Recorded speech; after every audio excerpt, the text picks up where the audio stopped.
Hai good people, selamat datang di Gerak Investor.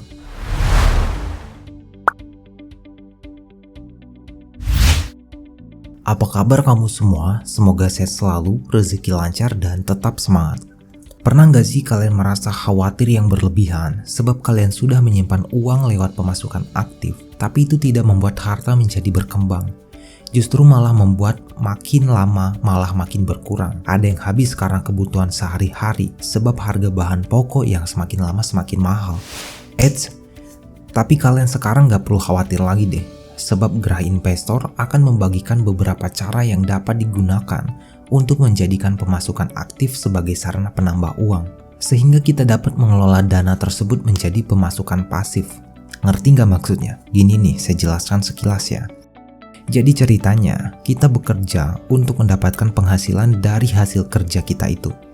Terus penghasilan tersebut kita kelola kembali untuk mendapatkan uang. Jadi kurang lebih kita memperkerjakan uang untuk mendapatkan uang kembali yang nominalnya jauh lebih besar. Sehingga makin hari kita bisa makin kaya dan lama-kelamaan kita tidak perlu lagi bekerja dari pekerjaan sebelumnya. Tapi caranya bagaimana, Gra? Gampang kok. Kalian cuma perlu menyimak video ini. Namun sebelum itu, tidak henti-hentinya saya ingatkan, jangan lupa klik subscribe pada channel ini supaya kamu tetap berada satu langkah di depan untuk mencapai sebuah kesuksesan. Ada dua cara untuk menjadikan pemasukan aktif sebagai sarana penambah uang. Yang pertama, sektor real. Yang kedua, pasar modal. Sektor real yang paling terlihat adalah apabila seseorang memiliki haki atau hak kekayaan intelektual lewat penulisan buku, paten, dan lainnya. Kemudian memulai usaha kecil-kecilan dengan membuka warung, ikut agen asuransi, arisan, dan lain-lain. Itu semua sudah merupakan contoh sektor real. Uang akan terus berputar untuk mencari uang lainnya.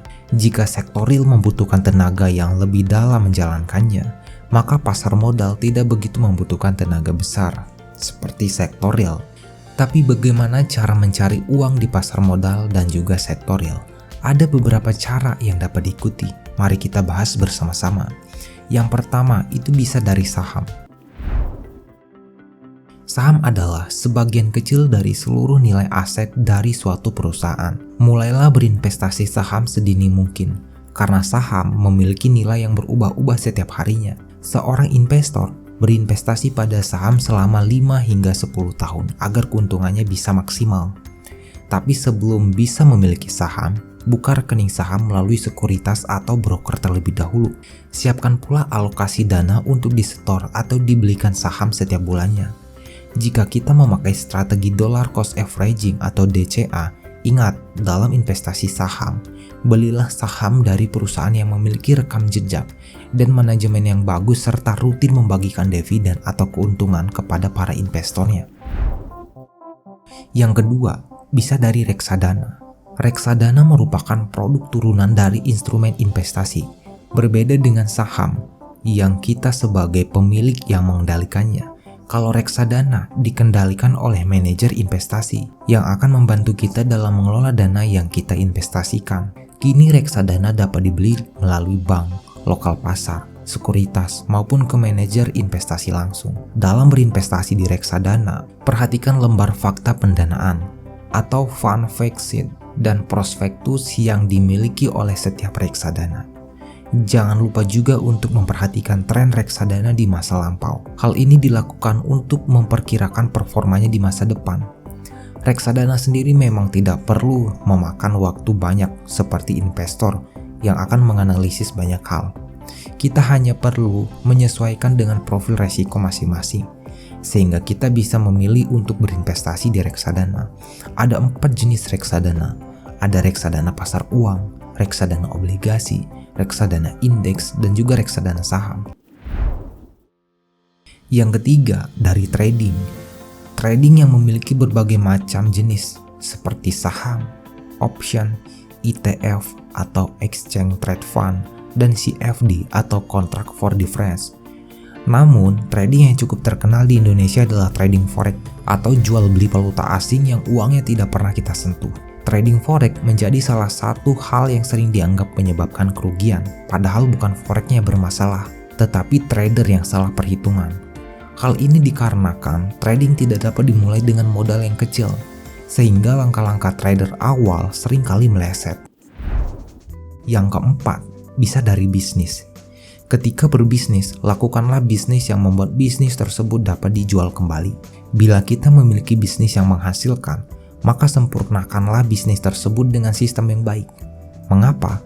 Karena sistem yang baik dapat diduplikasi sehingga memungkinkan untuk menarik kerjasama dengan pihak lain. Kerjasama tersebut akan memunculkan pendapatan pasif atau passive income agar kita tidak harus aktif mengurus bisnis itu seumur hidup kita. Yang kelima, peluang mendapatkan uang dari hak kekayaan intelektual atau HQ. Saat ini, hak kekayaan intelektual dapat diklaim dalam bentuk aset digital. Seiring berjalannya waktu, hak kekayaan intelektual ini yang baik bisa menjadi sangat mahal harganya.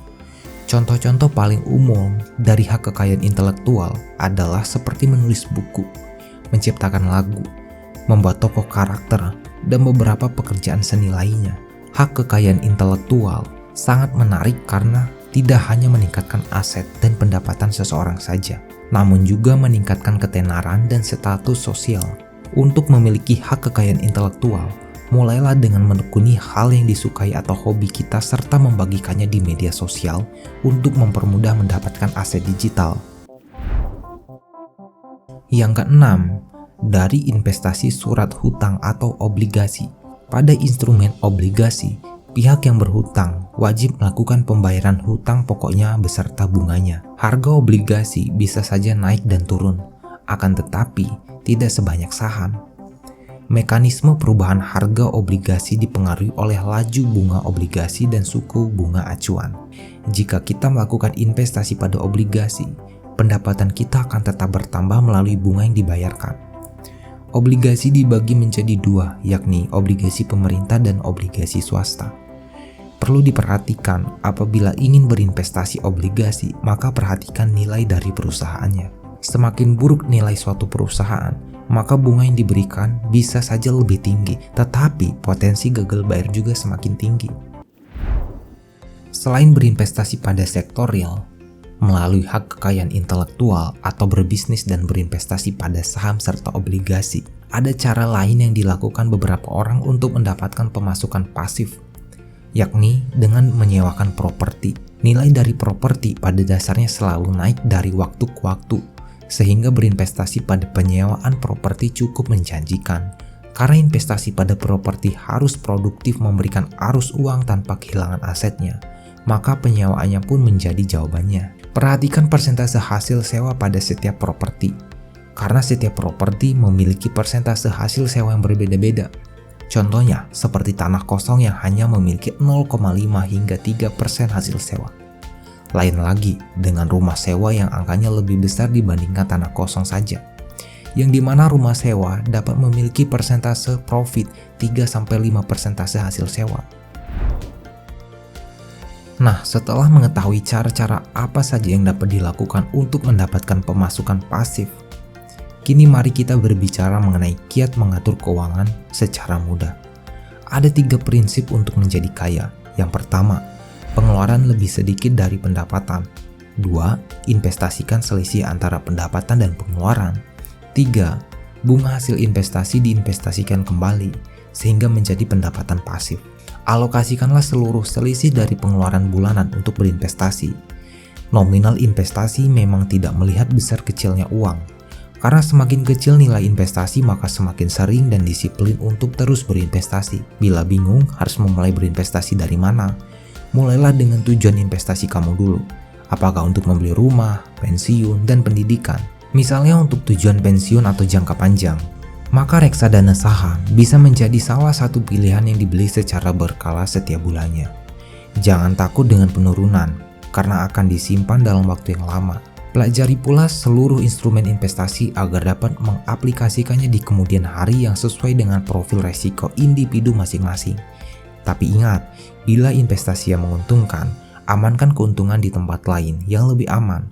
Setelahnya, jangan lupa untuk menyimpan baik-baik hasil pendapatan dari investasimu. Apakah semua langkah ini penting untuk dilakukan? Tentu saja ini penting, sebab sudah bukan pilihan yang baik mengandalkan otot atau tenaga kita dalam mencari uang. Ini karena manusia itu bisa sakit, bisa lemah, hingga sering terkendala dalam mendapatkan uang. Padahal kita bisa membuat uang bekerja untuk kita, tanpa terkendala hal-hal fisik yang menahannya. Namun bukanlah hal mudah untuk membuat uang bekerja untuk kita. Selama posisi pengaturan atau pengolahan keuangan tidak efisien, selama itu pula segala-gala penghasilan hanya mengalir saja, lewat dan tak pernah menjadi tabungan maupun modal buat usaha. Ini pun juga harus diikuti dengan teknik mencari uang yang jeli. Banyak pilihan, namun bukan besar penghasilan yang baik menjadi tolak ukurnya, namun kesinambungan dan perkembangan yang meningkat. Inilah yang akan menjadi mesin pencari uang yang kita bisa andalkan. Mekanismenya bukan bagaimana uang itu mengatur kita, tapi bagaimana kita mengatur uang ini agar berkembang biak dengan cepat. Seperti 1 juta jadi 2 juta, lalu berlipat dengan cepat, jadi tidak habis dimakan oleh inflasi. Seperti model investasi pasif pada umumnya. Nah, itulah langkah-langkah membuat uang bekerja untuk kita. Sudah siapkah kamu melangkahkan kakimu menuju sebuah kesuksesan? Di saat kamu sedang bingung menentukan masa depan kamu, ingatlah kembali informasi yang dijelaskan di video ini. Jangan padamkan apimu bahkan ketika kamu sudah mencapai kesuksesan tersebut. Karena perjuanganmu tidak berhenti sampai di situ saja. Mempertahankan kesuksesan menjadi tugasmu yang selanjutnya. Sekian dari saya ucapkan terima kasih dan sampai bertemu di video selanjutnya.